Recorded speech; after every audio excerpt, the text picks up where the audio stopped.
Ձեր քննարկմանն եմ ներկայացնում Հայաստանի Հանրապետության կառավարության 2025 թվականի պետական բյուջեում վերաբաշխում փոփոխություն եւ լրացումներ, ինչպես նաեւ 2024 թվականի դեկտեմբերի 27-ի 2060 որոշման մեջ փոփոխություններ եւ լրացումներ կատարելու մասին կառավարության որոշման նախագիծը, որով նախատեսվում է կառավարության միջոցներից 2.9 միլիարդ դրամ ուղղել ճանապարհային ցանցի բարելավում ծրագրի եւ պետական նշանակության ավտոճանապարհների միջին նորոգման միջոցառման բնականon ընթացն ապահովելու համար առաջարկող նախագծով նախատեսված է միջին նորոգման ճանապարհները նախատեսված ընդհանուր երկարությունը 58 կիլոմետր է։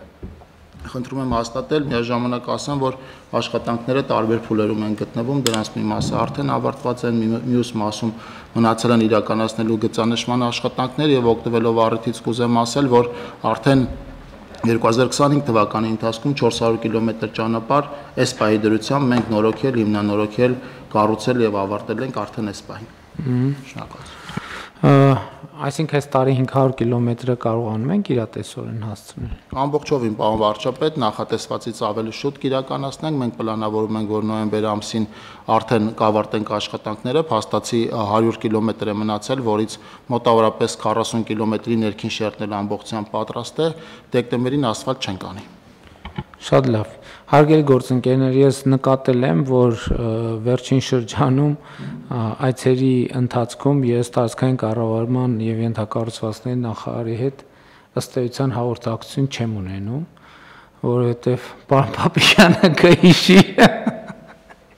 կամ Սամվելյանն էլ կհիշի 2018 թվականից ես երբ որ որևէ ուղղությամբ որևէ այցի գնում էի, դա տասնյակներով ձայնային եւ տեքստային հաղորդագրություններ, հիմա ըստ էության Խուդացյանին համարյա բան չեմ գրել, վերջին անգամ եղել է մի անգամ Դիլիջանի ճանապարհի հետ կապված, այսինքն սա նշանակում է, որ իսկապես ես Հայաստանի ներսում էլ շատ եմ ճամփորդում եւ ակնհայտ է, որ մենք ճանապարհային ցանցի որակի էական փոփոխություն ունենք, բայց իհարկե այստեղ էլ ընդհանուր առմամբ արդեն գալիս է մեր ստանդարտի հարցը եւ նաեւ աշխատանքը այնպես կազմակերպելու հարցը, որ մենք վստահ լինենք, որ ունենք մեխանիզմ, որպես մեր ճանապարհները չհասնեն այն վիճակին, որ նորից մենք սկսենք այդ վիճակից վերել ավելի լավ վիճակի։ Իմ զգացողությունն այն է, որ որակի հարցում մենք որոշակի փոփոխություն ունենք, բայց նաև մեր տեսադաշտում պետք է լինի ճանապարհային ստանդարտի հարցը, որովհետև որակի առումով օրինակ շատ երկրների հետ, երբ որ արդեն համեմատում եմ, այդ թվում ԵԱՏՄ երկրների հետ համեմատությունը մենք դեռ չենք հասել ճանապարհաշինության այդ որակին։ Իհարկե Հյուսիսարավի վերջի կտորը բացառություն է, ես նկատի ունեմ ոչ միջազգային ծրագրերով մեր կողմից, չնայած Հյուսիսարավի այս կտորներն էլ են, չէ՞, մեր շինարարներն են կառուցել։ Համեցեք։ Պարոն վարչապետ, վերջին կտորը, որի մասին Շիրակ կատարած այցի ժամանակ զեկուցել եմ ձեզ, տեղական կազմակերպություն է իրականացել եւ բավականին որակով։ Դե այստեղ պետք է հասկանանք, ես նկատի ունեմ արդեն ճանապարհների որակական ստանդարտը ավելացնելու մասին ավելի ամբողջական մտածելու ժամանակն է եւ հիմա հույս ունեմ բոլոր մակարդակներում ներառյալ սուբվենցիան մենք արձանագրեցինք, հա այդ բանին երբ որ մենք խոսում ենք դպրոցը ինչ է, եթե լաբորատորիա ունի ֆիզկուլտուրայի դահլիճ, նույնն է ճանապարհ։ Մենք պետքա բան անենք, այդ եթե մենք ասում ենք ճանապարհ են կառուցում, ուրեմն ինքը պետքա կահավորում գծանշում մեջն է, էլի հազար ներողություն այդ կենցաղային օրինակը բերեմ, ոնց որ պիջակ առնենք, կոճակ ու գրպան չունենա։ Հա սկզբունքորեն կարանք ասենք պիջակա, բայց պիջակը այդ չի, չէ, պիջակ ասված է ինչ որ մի հատ կոնկրետ բան է նշանակում,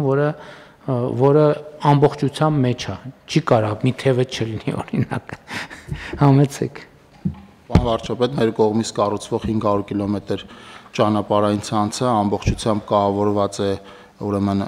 երթևեկության նշաններով, որոնք նաև փորձարկումների են ենթարկվում մեր լաբորատորիայի կողմից, ամբողջությամբ գծանշված է Thermoplex գծանշմամբ, բացառությամբ այս տարի, այսինքն այս տարի պլանավորում ենք 480 կիլոմետր Thermoplex-ով գծանշել, բացառությամբ Մեղրու Լեռնանսկի ճանապարհը, որտեղ ձմեռը ինտենսիվ սպասարկում է պահանջում եւ ինքը տեխնիկայի աշխատանքով մաշվում է Thermoplex-ը։ Կապ ունեմ նաև սուբվենցիոն ծրագրերի մեջ մենք արդեն պետք է նաև գծանշումները հաշվի առնենք։ Իհարկե այնտեղ որտեղ փողոցները սալիկա պատումա, այդտեղ ես չգիտեմ լուծումը նույնը ակնհայտորեն չի կարող լինել այդ տուֆով սալիկա պատման վրա գծանշում։ Պետք է նայել աշխարհում ոնց է, այսինքն երկրներ կան, որ դա արդեն այն աստիճանի ստանդարտացված է, որ պետք է վերցնել այդ երկրների ստանդարտը եւ այդ ճանապարհով գնալ։ Շատ լավ, ես կան դիտարկումներ թեմայի հետ կապված։ Եթե չկան, ես թվարկեմ այն ճանապարհները, որոնք հիմա այս փաթեթով ֆինանսավորում ենք, խոսքը միջին նորոգման մասին է, ճիշտ է, պարոն Ղուդացյան։ Երևանից դեպի Պրոշյան աջ եւ ձախ գոտիների 5 կիլոմետր հատվածի միջին նորոգում մեկնարկում են աշխատանքները։ Դա նշանակում է այս տարի ենք անելու։ Այսօր արդեն տեխնիկան տեղափոխել են այնտեղ, ճանապարհը կահավորել են շինարարության սկզբի հետ կապված եւ եղանակային պայմաններից կախված վաղը կամ մյուս օրը կսկսեն։ Այսինքն այս ծրագրերը բոլոր նախատեսում ենք այս տարի ավարտել։ Այո, հիմնական մասը արդեն ավարտված են, բացառությամբ մի քանիսի, որոնք կավարտվեն այս տարի։ Շատ լավ։ Երևանից դեպի Զվարթնոց օդանավակայանի Խաչմերուկ աջ եւ ձախ գոտիներ 6 ու 8 կիլոմետր աշխատանքները մեկնարկում են։ Ծաղուկից դեպի Սիսիան 1 կիլոմետր հատված աշխատանքներն ավարտված են։ Կապանից դեպի Ծավ 4 ու 9 կիլոմետրանոց հատված աշխատանքները մեկնարկել են։ Մեղրից դեպի Ծավ 27 կիլոմետրանոց հատված միջին նորոգում աշխատանքներն ավարտված են։ Աշտարակից դեպի Բյուրականի տրանսպորտային հանգույց 16 կիլոմետր միջին նորոգում աշխատանքներն ավարտված են։ Գեղակերտից դեպի Աղավնատուն Ամբերտ Դաշտ 9.2 կիլոմետր հատվածի միջին նորոգում աշխատանքները մեկնարկել են։ Ագարակից դեպի Յաղդան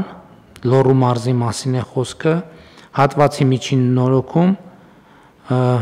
լրացուցիչ գումար ենք հատկացում ջերմաթաղանթով հենց գծանշման համար։ Օձունից դեպի Արևածագ 14.8 կիլոմետր էլի գծանշման համար ենք գումար հատկացնում, Վայքից դեպի Զառիթափ եւ Մարտիրոս 9 կիլոմետր հատված Վայձորի մասին է խոսքը, գծանշման աշխատանքների համար է հատկացվում գումար, Արմավիրի մարզի Սարդարապատից դեպի Այգևան եւ Լենուղի 6.2 կիլոմետր հատվածում էլի ջերմաթաղանթով գծանշման համար է գումար հատկացվում։ Եվ Ծովագյուղից դեպի Ճամբարակ հատվածի միջին նորոգում աշխատանքները նախատեսված է ավարտել 2025 թվականի ընթացքում։